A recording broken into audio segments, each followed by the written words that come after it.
बहुत समय पहले जब धरती पर राजाओं का शासन था, जब आश्रमों में ऋषि मुनि तपस्या करते थे और जब समाज में स्त्री को केवल गृहिणी, पत्नी या मां के रूप में देखा जाता था, तब एक प्रश्न हर किसी के मन में उठता था।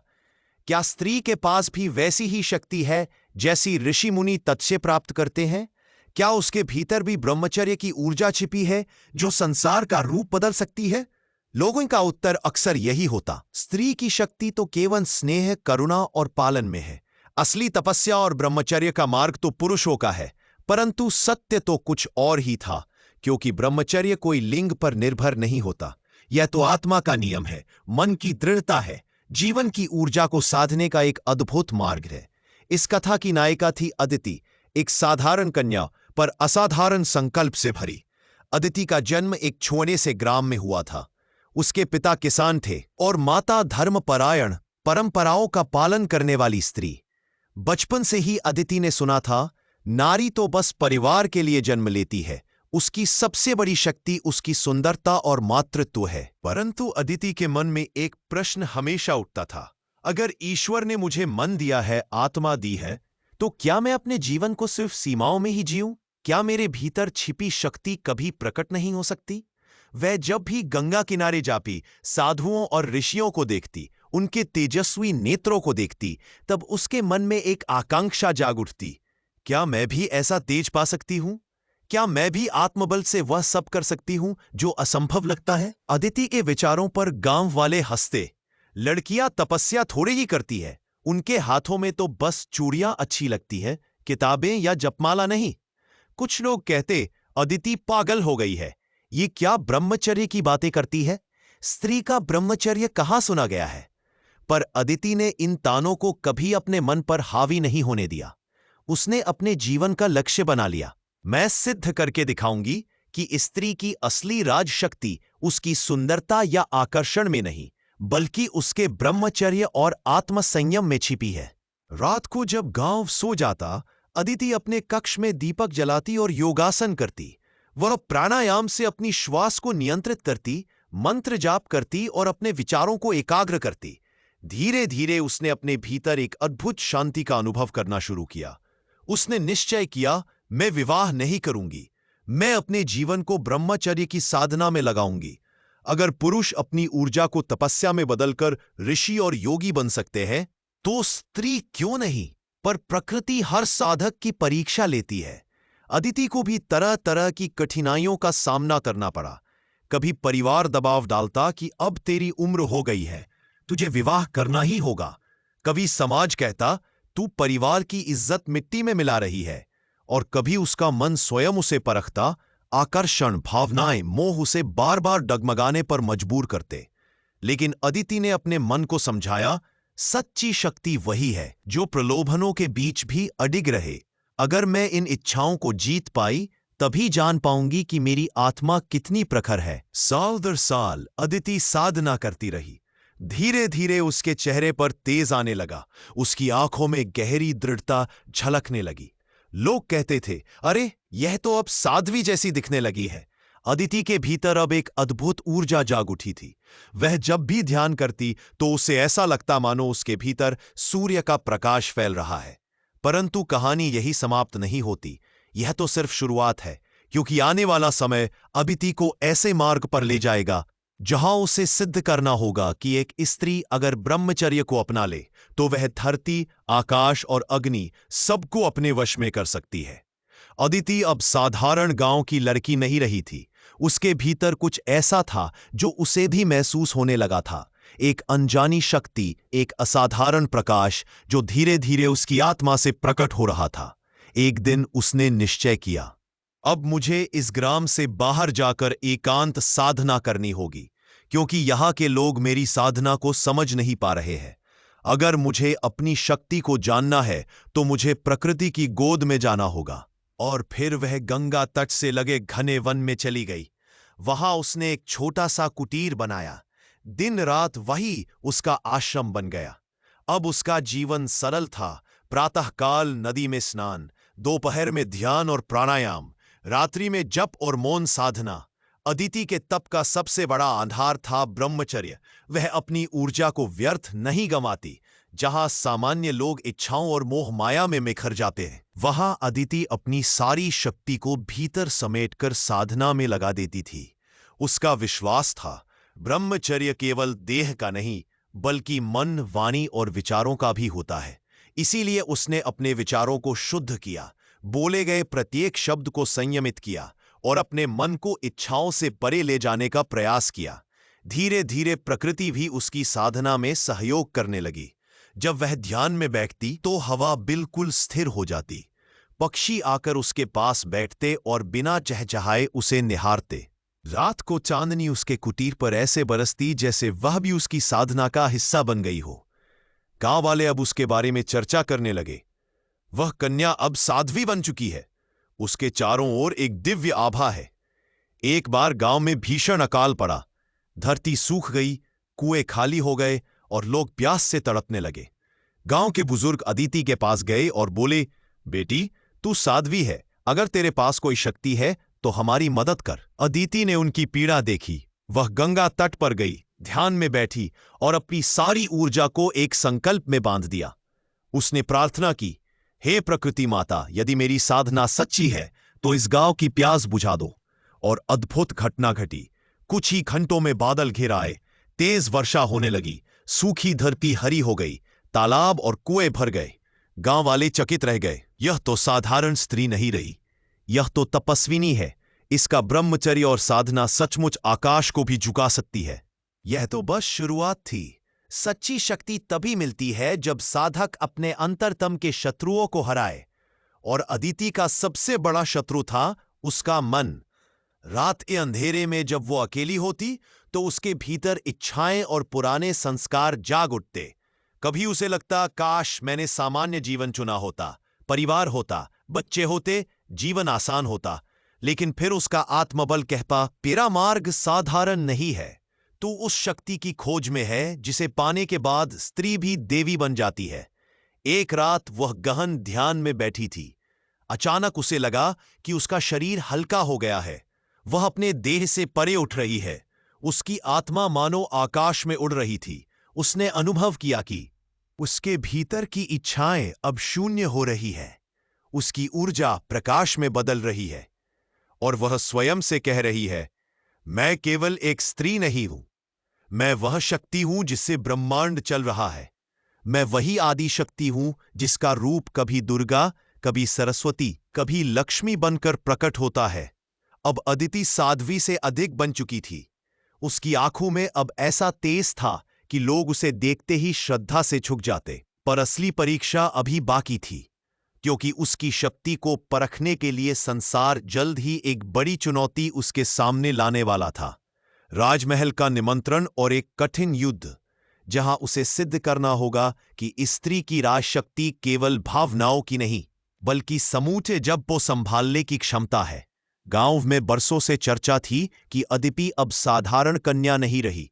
उसकी साधना और चमत्कारों की बातें दूर दूर तक फैलने लगी। यहां तक कि राजधानी के राजा के कानों तक भी उसकी ख्याति पहुंच गई। राजा का नाम था वीरेंद्र देव। वह एक पराक्रमी शासक था, परंतु अहंकारी भी।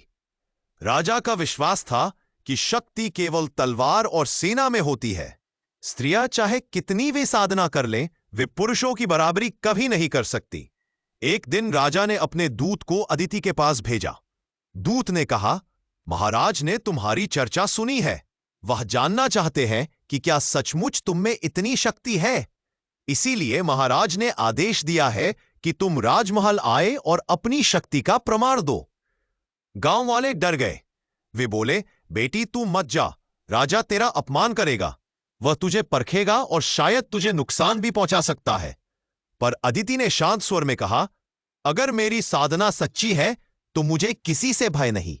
मैं स्वयं को नहीं, बल्कि स्त्री जाति की शक्ति को सिद्ध करने जा रही हूं।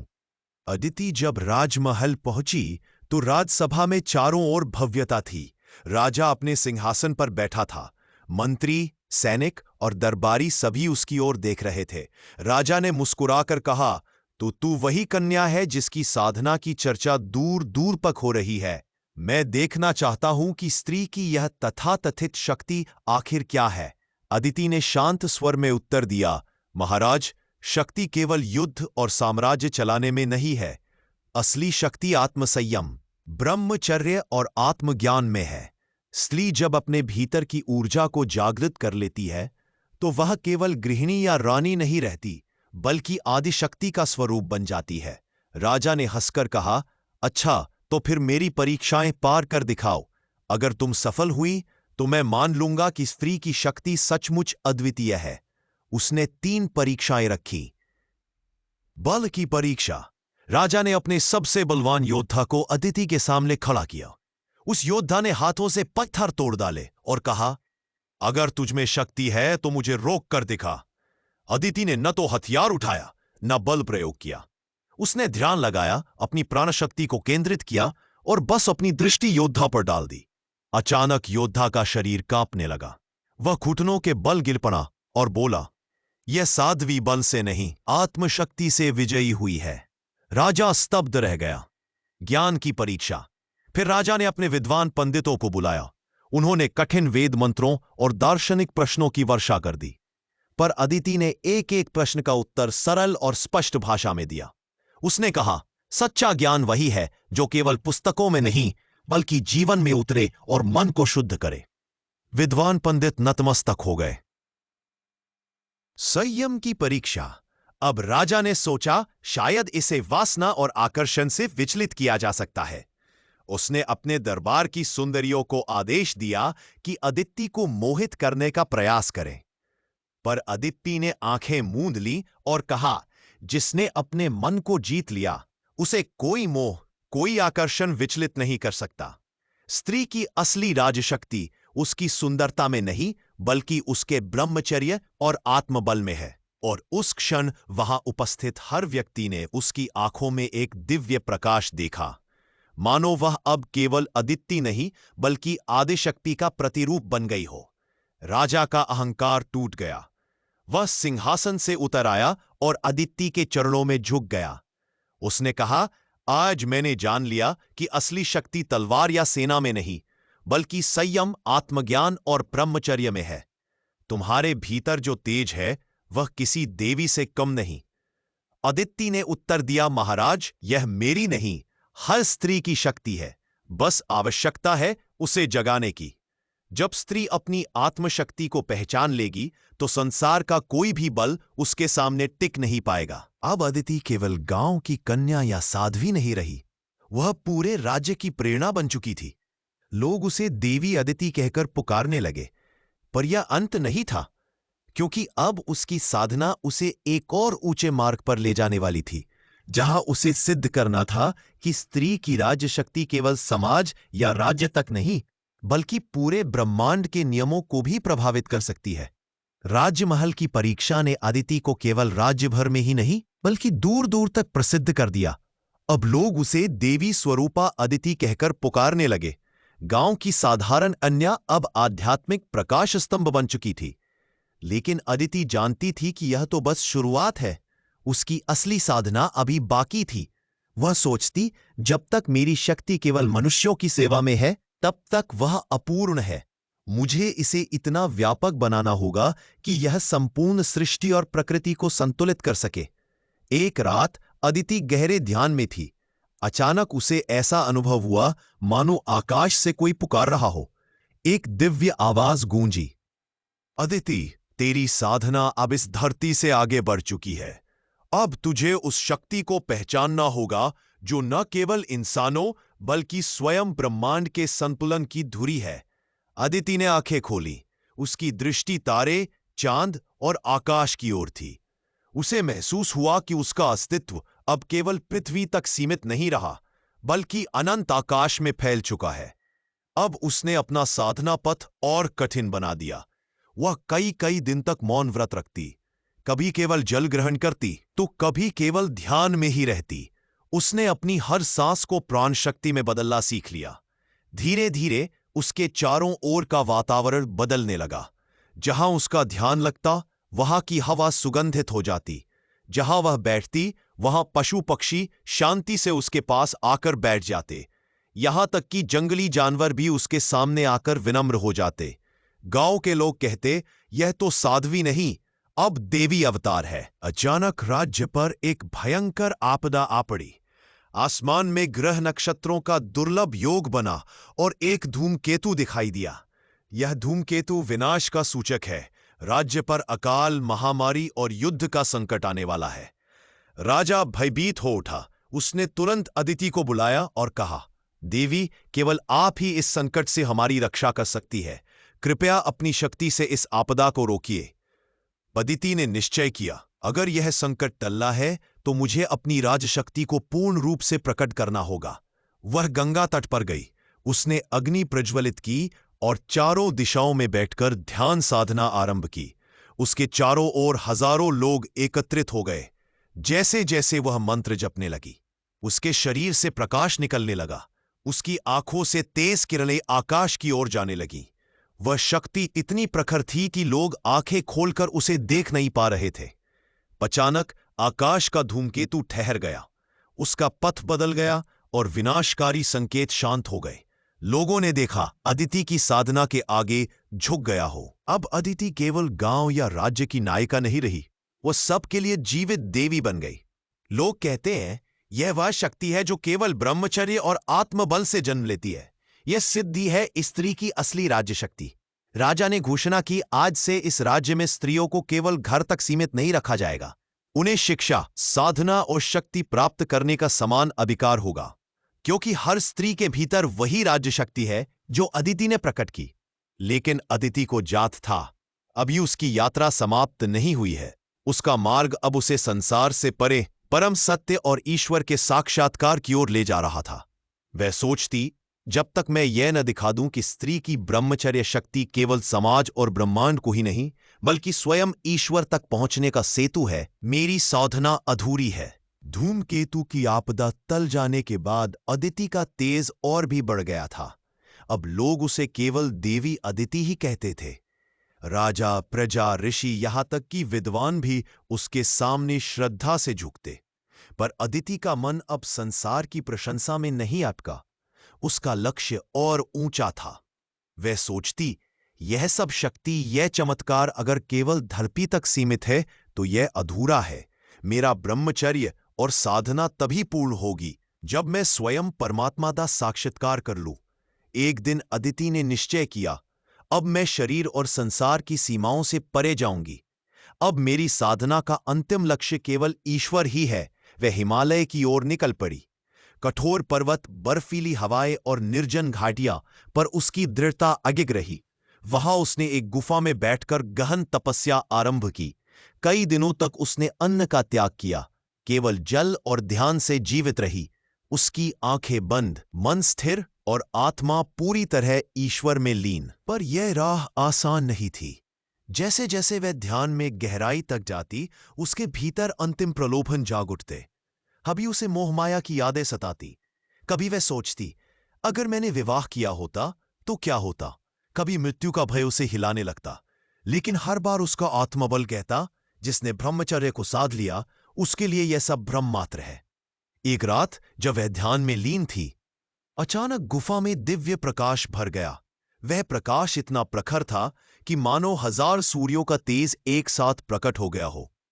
उस प्रकाश से एक दिव्य स्वर गूंजा, अदिति, तूने अपने संयम, तप और ब्रह्मचर्य से वह प्राप्त कर लिया जो दुर्लभ है। अब तू केवल एक स्त्री नहीं बल्कि स्वयं आदिशक्ति का रूप है। अदिति ने आंखें खोली। उसके सामने परमात्मा का विराट स्वरूप प्रकट था। अनंत ब्रह्मांड उनके भीतर समाया हुआ, हर दिशा में प्रकाश ही प्रकाश। ईश्वर ने कहा, स्त्री की राज शक्ति उसकी सुंदरता या मोह में नहीं बल्कि उसके आत्मसंयम और ब्रह्मचर्य में है। जब स्त्री अपनी आंतरिक शक्ति को पहचान लेती है तो वह केवल परिवार ही नहीं बल्कि समाज, राष्ट्र और ब्रह्मांड तक को संभाल सकती है। तेरी साधना आने वाली पीढ़ियों को यह संदेश देगी कि स्त्री को कभी कमजोर मत समझना। उसके भीतर वही शक्ति है जो जगत को चलाती है। साक्षात्कार के बाद अदिति पर्वत से उतरी और लोगों को संबोधित किया। उसने कहा, बहनों और भाइयों, यह मत समझो कि शक्ति केवल पुरुष के पास है। हर स्त्री के भीतर एक छिपी हुई ज्योति है। अगर वह ब्रह्मचर्य, संयम और आत्मबल को साध ले तो उससे बड़ी कोई शक्ति इस संसार में नहीं। इस जीवन को व्यर्थ मत गवाओ, इसे पवित्र कर्म, सत्य और साधना में लगाओ, क्योंकि मृत्यु एक दिन सबको आनी है। पर जिन्होंने अपने जीवन को सत्कर्म और आत्मशक्ति के लिए जिया, वे कभी नहीं मरते, इनका तेज सदा अमर रहता है। अदिति का जीवन अब केवल एक कथा नहीं रहा, बल्कि एक प्रेरणा बन गया। लोग उसे देवी मानकर पूजने लगे। उसकी शिक्षाओं ने आने वाली पीढ़ियों में स्त्रियों को आत्मबल, संयम और साहस का मार्ग दिखाया। और इस तरह सिद्ध हुआ, स्त्री की असली राजशक्ति उसकी आत्मा की पवित्रता, उसके ब्रह्मचर्य और उसके अटूट आत्मबल में है। यही शक्ति उसे संसार की सबसे महान शक्ति बना देती है। अगर आप लोगों को ये वीडियो पसंद आया हो तो इसे लाइक एंड शेयर जरूर करें और चैनल को सब्सक्राइब करें। आपका एक सब्सक्राइब हमें अच्छा महसूस कराता है। Thanks for watching.